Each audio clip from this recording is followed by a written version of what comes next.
चलिए तो कंटिन्यू कर लेते हैं टॉपिक। अब नेक्स्ट जो पार्ट है that is related to split और डिवीजन। अगेन लैंग्वेज के साथ जाएंगे। और देखो स्पिन ऑफ में आपने इतना दिमाग खर्च कर लिया है तो एक लेवल बन चुका है कि किस लेवल पे बात चल रही है, तो ये चीजें जल्दी रिलेट हो जाएंगी, इतना प्रॉब्लम नहीं। भले टेक्निकल है बट फिर भी आपको इतना प्रॉब्लम नहीं आएगा इसमें। स्प्लिट्स में क्या बोला, it involve dividing the company into 2 or more parts with an aim to maximise profitability by removing the stagnant units from the mainstream business. Split can be of 2 types, split up and split off. नाम थोड़े different रख देते हैं, at least लगता तो एकदम split up split of इतना similar रख दिया ना कि वो माइंड में नहीं रहता है, तो कुछ थोड़ा नाम अलग कर देते बेटर था। यहाँ पे मेन इंटेंशन स्प्लिट करने का है, जो इनकी लैंग्वेज को पकड़ना पड़ेगा लिखते टाइम कि आप डिफरेंशिएट करोगे कैसे। स्टेगनेंट यूनिट्स को रिमूव करना। स्टेगनेंट मतलब ऐसे बिजनेस यूनिट जो ग्रोथ नहीं दिखा रहे। देखो प्राइवेट सेक्टर में जो कंपनीज काम कर रही है, आईटीसी है, रिलायंस है, टाटा है, इनके ऊपर एक कांस्टेंट प्रेशर है अपने इन्वेस्टर्स को ग्रोथ दिखाने का। वहीं के वहीं बैठे रहेंगे तो कैसे चलेगा। मैंने आपको फेसबुक वाला केस बताया था कि फेसबुक बेचारे का प्रॉब्लम ही अलग है, उसके सब्सक्राइबर नहीं बढ़ रहे क्योंकि पूरी दुनिया में फेसबुक पे जितने अकाउंट बन सकते थे बन चुके हैं, तो वो सैचुरेट हो गया। तो अगर सैचुरेशन आ जाएगा तो इन्वेस्टर शेयर का ज्यादा पैसा क्यों देगा। भाई $20 का शेयर बिक रहा है फेसबुक का, भाई 400 करोड़ यूजर है फेसबुक के, अब और यूजर ही नहीं बढ़ रहे तो फिर $20 का शेयर 40 का थोड़ी हो जाएगा, उल्टा गिरेगा। क्योंकि इन्वेस्टर को दिख रहा है कि अब कुछ बचा नहीं है कंपनी में ग्रोथ करने के लिए, जो था वहीं का वहीं है। तो फेसबुक जो इंस्टाग्राम और ये सब जो व्हाट्सएप ये सब अक्वायर किया इन्होंने, ये इनकी मजबूरी है। इन्वेस्टर्स को दिखाना है कि हमारा प्लेटफॉर्म बढ़ रहा है, तो या तो फेसबुक बढ़ाओ या और ऐसे प्लेटफॉर्म्स अपनी ओनरशिप में ले लो कि भाई एज अ कंपनी हम ग्रो कर रहे हैं। तो ग्रोथ दिखाना बहुत नेसेसरी है। तो ये कंपनीज में अगर इनका कोई भी बिजनेस ऐसा है जो ग्रोथ नहीं दिखा रहा है, वहीं का वहीं स्टैग्नेंट है, तो उसको ये लोग अलग कर देते हैं, स्प्लिट कर देते हैं। That is one of the reason of split up, जो इनकी लैंग्वेज के हिसाब से, या स्प्लिट का जो रीजन है वो ये। अब स्प्लिट अप भी नहीं बोल सकते इन जनरल क्योंकि वो फिर स्पेसिफिक टर्म है, तो स्प्लिट वर्ड यूज कर रहा हूं मैं खाली। Dividing a business of a company into 2 or more parts, ऐसा, दैट इज स्प्लिट। और रीजन क्या है, प्रॉफिटेबिलिटी मैक्सिमाइज करने के लिए, स्टैग्नेंट बिजनेसेस को मेन स्ट्रीम बिजनेस से अलग करने के लिए, दैट इज द रीजन। बहुत वर्ड टू वर्ड चलना पड़ेगा। अब इसमें आ गया split up and split of. Split up में देखते हैं क्या हो रहा है। It is a process of reorganising a corporate structure whereby all the capital stocks and assets are exchanged for those of 2 or more newly established companies resulting in the liquidation of the parent corporation.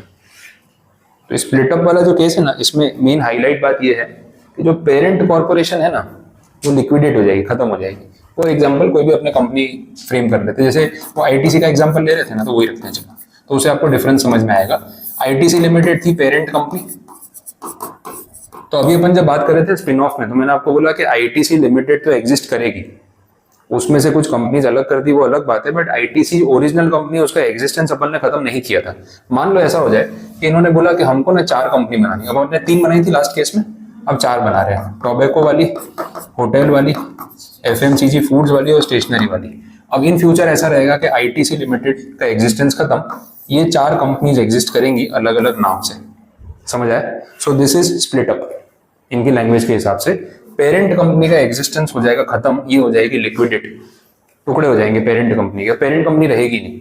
अगर इस तरीके से आपने division किया तो इसको हम बोलेंगे split up. This is the best possible way जो अपन, अब नाम ऐसे हो जाएंगे ना, अब फिर ये हो जाएगा वो आईटीसी टोबैको लिमिटेड ऐसा कुछ, हाँ, या फिर आईटीसी, कुछ भी नाम रख दो ना, जरूरी नहीं आईटीसी वर्ड भी यूज करना नेसेसरी थोड़ी ना, वो तो अपन रिलेट कराने के लिए। आप 4 नाम रख दो ना, ABCD, क्या फर्क पड़ रहा है। ये हिस्ट्री हो गया, ये था और अब नहीं। आईटीसी लिमिटेड एक कंपनी अब एग्जिस्ट ही नहीं करेगी। अब अगर मैं इसको बोल रहा हूँ आईटीसी टोबैको लिमिटेड, तो आईटीसी लिमिटेड और आईटीसी टोबैको लिमिटेड दो अलग नाम हो ना, सेम कंपनी थोड़ी कंटिन्यू हो रही है। टोबैको वर्ड लग गया ना पीछे, तो टेक्निकली तो this is a separate entity वैसा। तो आईटीसी लिमिटेड करके जो ब्रांड था, जो कंपनी थी, वो खत्म हो गई, लिक्विडेशन हो गया, डिसोल्यूशन हो गया, आरओसी के रजिस्टर में से नाम गायब हो गया, अब ये है ही नहीं। अब ये 4 कंपनीज हैं जो पहले एक ही कंपनी थी, अब 4 अलग अलग हो गई। ओरिजिनल पेरेंट कंपनी का एग्जिस्टेंस खत्म हो गया। अगर आप इस तरीके से करते हो तो हम इसको बोलेंगे स्प्लिट अप। नॉर्मल सर्कमस्टांसेस में ऐसा नहीं होता है। पेरेंट कंपनी अपना एग्जिस्टेंस इन प्रैक्टिस कभी खत्म नहीं करती है, अपने में से पार्ट्स अलग कर देगी वो ठीक है, लेकिन पेरेंट कंपनी सर्वाइव करती है। लेकिन अगर नहीं करे तो फिर उसको हम स्प्लिट अप बोल सकते हैं वैसे।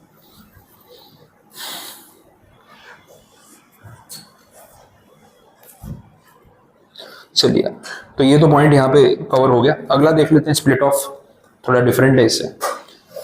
It is a process of reorganizing a corporate structure whereby the capital stock of a division or subsidiary of a corporation or of a newly affiliated company is transferred to the stakeholders of the parent corporation in exchange for part of the stock of the later.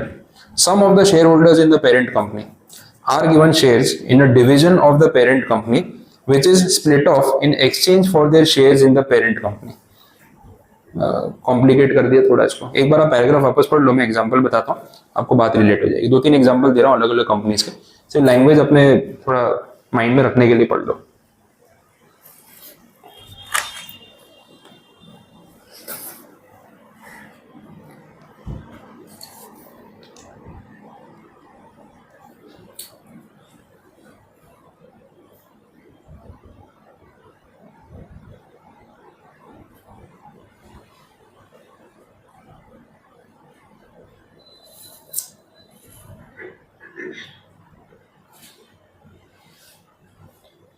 ठीक है, language एक बार read कर ली।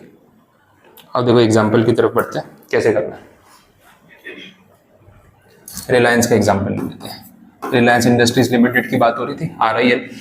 इनके brand में अलग अलग businesses चलते हैं, वो अपन ने अभी डिस्कस किया कि एक ही कंपनी के अंदर बहुत सारे मल्टीपल बिजनेसेस चल रहे हैं। एक बिजनेस जो इनका चल रहा था ना, वो था फाइनेंशियल सर्विसेज वाला,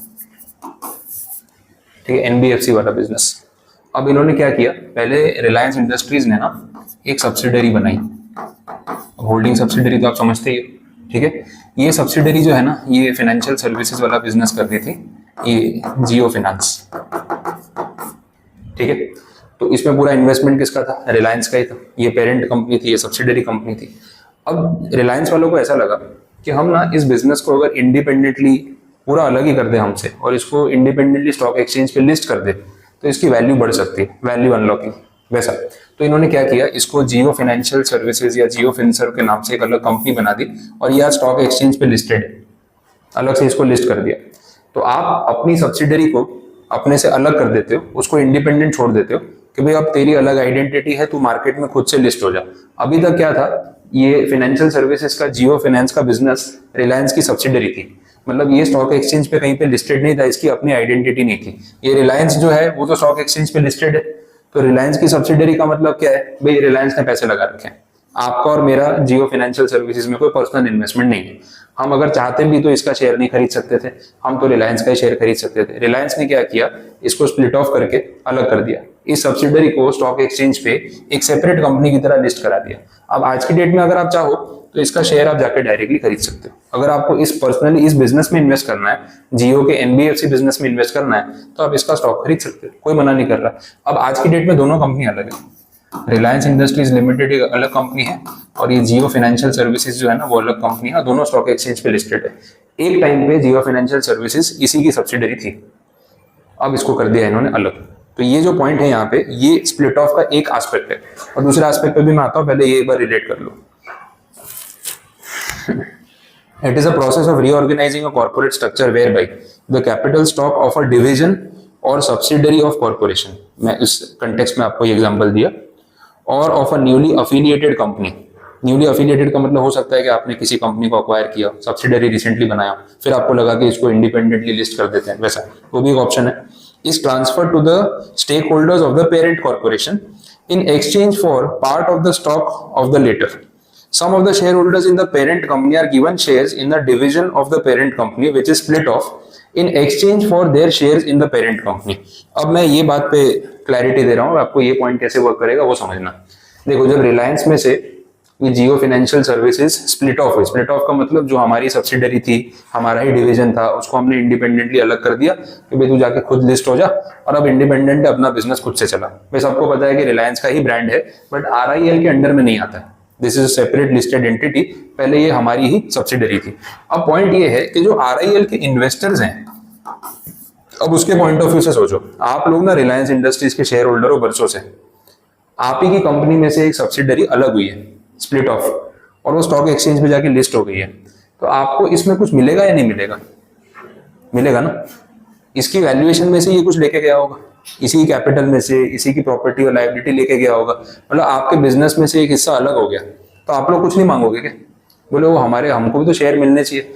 अब रिलायंस ने बाय डिफॉल्ट RIL के इन्वेस्टर्स को इसके शेयर अलॉट किए थे, कुछ रेशियो था, कि भाई इतने शेयर आपके पास RIL के हैं ना, तो वैल्यूएशन के हिसाब से आपको इसके इतने शेयर बाय डिफॉल्ट आपके डीमैट में आ जाएंगे। और ऐसा हुआ है, कुछ 1:11 या कुछ रेशियो था कि 11 शेयर पे 1 मिलेगा, वैल्यू के हिसाब से उन्होंने दिया था। तो अगर मैंडेटरी आपको दे दिया तो एक अलग बात है, लेकिन स्प्लिट ऑफ की एक हाईलाइट बात यह है कि RIL के जो ओरिजिनल इन्वेस्टर्स हैं they will get a choice कि आपको इसके शेयर चाहिए या नहीं चाहिए।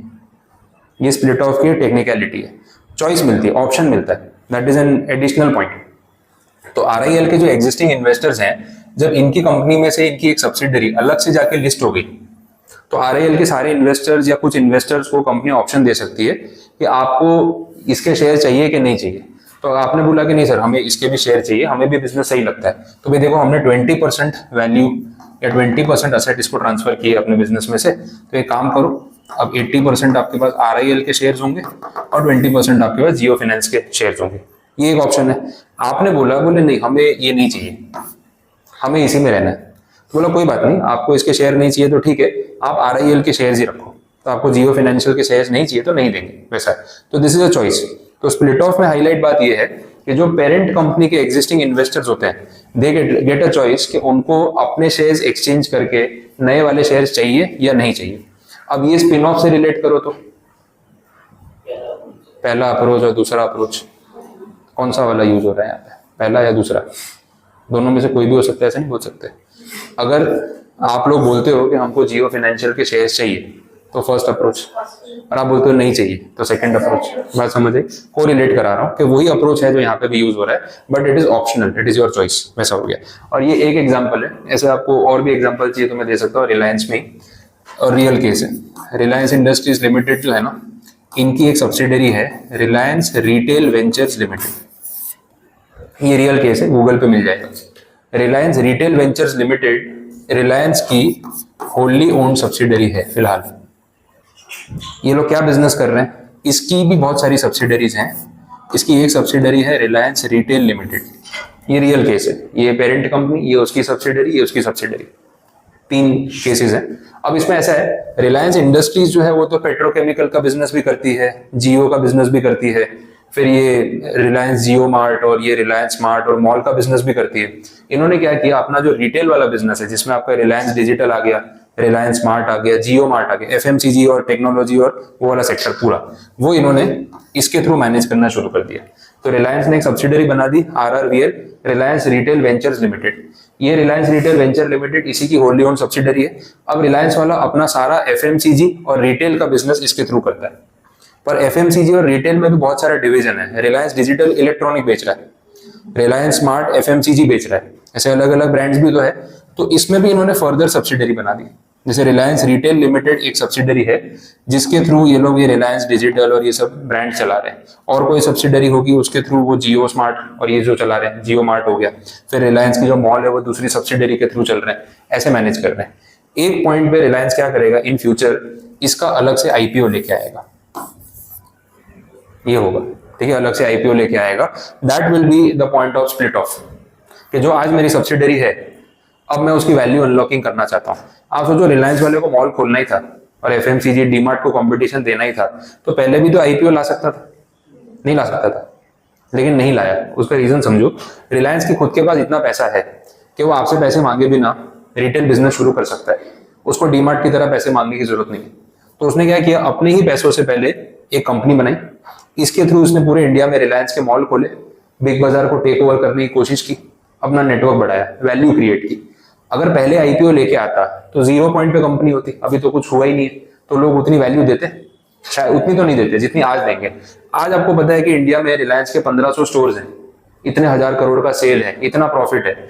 अब इन फ्यूचर अगर रिलायंस इसको सेपरेटली लिस्ट करता है स्टॉक एक्सचेंज पे, तो आप सब उसके पीछे भागोगे कि प्रॉफिटेबल कंपनी है, इतना बड़ा टर्नओवर, मुझे भी शेयर चाहिए, वैल्यू कितनी बढ़ जाएगी, समझ आ रहा है? तो पहले रिलायंस ने अपने इस बिजनेस की वैल्यू क्रिएट की ऑन पेपर नंबर्स में, अब जब वो बेचने निकलेगा ना तो उसको बहुत वैल्यू मिलेगी। तो इसका अगर थोड़ा सा भी हिस्सा मार्केट में बेच देगा ना तो ये पूरा इन्वेस्टमेंट उसका रिकवर हो जाएगा। पहले मेहनत करके बिजनेस बनाया फिर बेचा, तो इन्वेस्टर की नजर में तो वैल्यू बढ़ गई ना। जो अभी कुछ क्रिएट ही नहीं हुआ उसके क्या पैसे दोगे आप, और जो क्रिएट हो गया उसके तो पैसे अलग ही होंगे। तो रिलायंस ही अफोर्ड कर सकता है कि वो इस फॉर्मेट में जाए तो उसको कोई फर्क नहीं पड़ता, तो वो क्यों पहले से अपनी वैल्यू कम करेगा। जियो का जो बिजनेस है वो कहाँ अलग से लिस्टेड है, आप जियो टेलीकॉम के शेयर्स अलग से ले सकते हो, नहीं, वो रिलायंस इंडस्ट्रीज की सब्सिडरी के फॉर्म में चल रहा है। इन फ्यूचर रिलायंस के 2 बड़े आईपीओ आ सकते हैं, एक रिलायंस रिटेल और एक रिलायंस जियो, टेलीकॉम बिजनेस। वो टेलीकॉम को अलग कर देगा, रिटेल को अलग कर देगा, और इंडस्ट्रीज के नाम पे ये चलेगा, जो आपका हैवी इंडस्ट्री टेलीकॉम पेट्रोलियम वाला, वो बिजनेस अलग चलेगा। बट वो लोग तभी करेंगे जब उनको इसकी सही वैल्यू पब्लिक से मिलेगी, नहीं मिलेगी तब तक नहीं करेंगे, उसको क्रिएट करते रहेंगे। अब जियो प्रॉफिटेबल कंपनी है टेलीकॉम वाली, तो जब उतना अच्छा प्रॉफिट आ जाएगा उनके पास कि वो शेयर बेचे और लोग मुंह मांगे दाम पे खरीद ले, तभी वो उसको अलग से लिस्ट करेंगे, अभी नहीं करेंगे। तो इन फ्यूचर जब ये होगा तो आप बोल सकते हो कि स्प्लिट ऑफ है। अब स्प्लिट ऑफ के टाइम पे इन्वेस्टर को ऑप्शन मिल जाएगा कि आपको रिलायंस का ही शेयर होल्ड करना है या आपको रिलायंस रिटेल का जो हम अलग कर रहे हैं, जैसे जियो फाइनेंस अलग किया वैसे अलग से शेयर चाहिए। आप बोले नहीं चाहिए, तो भाई ठीक है, आप आरआईएल के शेयर होल्डर रहो, वैल्यू वाइज तो आपको उतने शेयर मिल ही जाएंगे, नए वाले में आपको शेयर नहीं चाहिए तो कोई बात नहीं, वो आपकी मर्जी है एक्सचेंज करना है कि नहीं करना। आप बोले नहीं एक्सचेंज करना है, मेरे पास रिलायंस के 100 शेयर पड़े मैं लेके बैठा हूँ, भाई ठीक है। आप बोले एक्सचेंज करना है, तो एक काम करो, 100 में से 15 शेयर दे दो और उसके बदले इसके 15 शेयर ले जाओ, जो भी एक्सचेंज रेशियो होगा वो आपकी चॉइस है। तो स्प्लिट ऑफ में एग्जिस्टिंग पेरेंट कंपनी के शेयर होल्डर्स को चॉइस मिलती है whether to go for new company or not in exchange of their shares in the parent company. वो एक्सचेंज वाली जो लैंग्वेज है वो ये बोल रही है वैसा। अब वो पैराग्राफ फिर से पढ़ोगे तो आपको बात समझ आ जाएगी।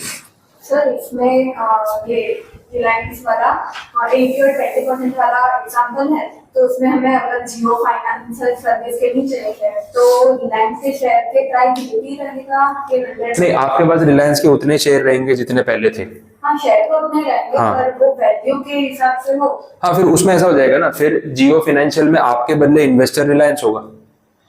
ये वो बात हो गई जो आईटीसी में बताई, स्पिन ऑफ इसमें तो रिलेट कराया। फिर उसमें ऐसा होगा, आपके पास रिलायंस के 100 शेयर थे, आपको ऑप्शन दिया था कि 20 शेयर दे दो और उसके बदले जियो फाइनेंस के ले जाओ। आपने बोला मुझे जियो फाइनेंस के नहीं चाहिए, तो आरआईएल ने बोला ठीक है, आप अपने शेयर अपने पास रखो, हम जियो फाइनेंस में इन्वेस्ट कर देंगे। तो आपका कंट्रोल तो है ही जियो फाइनेंस में, लेकिन इनडायरेक्टली आपके नाम पे जियो फाइनेंस के कोई शेयर नहीं होंगे। आपको नहीं चाहिए ना, ठीक है, घुमा फिरा के बात तो ये कि आप इन्वेस्ट तो कर ही रहे हो, लेकिन इनडायरेक्टली फिर आपका नाम नहीं आ रहा वहां पे, वैसा वो स्पिन ऑफ वाले पॉइंट से कनेक्ट हो जाएगा। तो आपके शेयर की वैल्यू 100 का 80 नहीं होगी, आपके पास रिलायंस का 100 का ही शेयर रहेगा, बट जियो फाइनेंस में रिलायंस इन्वेस्टर हो जाएगा वो 20% के लिए। तो आपके लिए आप रिलायंस के इन्वेस्टर हो 100 रुपए के, लेकिन रिलायंस खुद जियो फाइनेंस में 20 रुपए का इन्वेस्टर है, तो इनडायरेक्टली तो कहीं ना कहीं आप ही इन्वेस्टर हो गए ना, भले आपका जियो फाइनेंस का डायरेक्टली शेयर नहीं। बात वैसी देख लो, पैराग्राफ वापस पढ़ लो।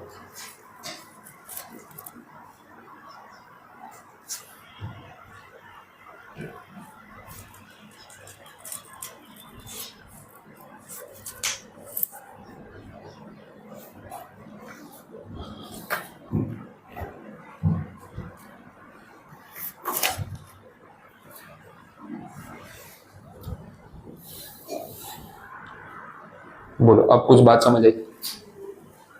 तो ये टेक्निकल पॉइंट्स अपने यहाँ पे इस चैप्टर में जितने भी टेक्निकल वाले खत्म हो गए, जो भारी पॉइंट्स थे अब तो काफी इजी चीजें बची है। पर इस ब्लॉक में जो लास्ट टाइप है डीमर्जर का, उसमें एक है इक्विटी कार्व आउट। ठीक है, अब ये छोटा सा पॉइंट है, इक्विटी कार्व आउट ये कैसा है वो समझते हैं। Interesting fund raising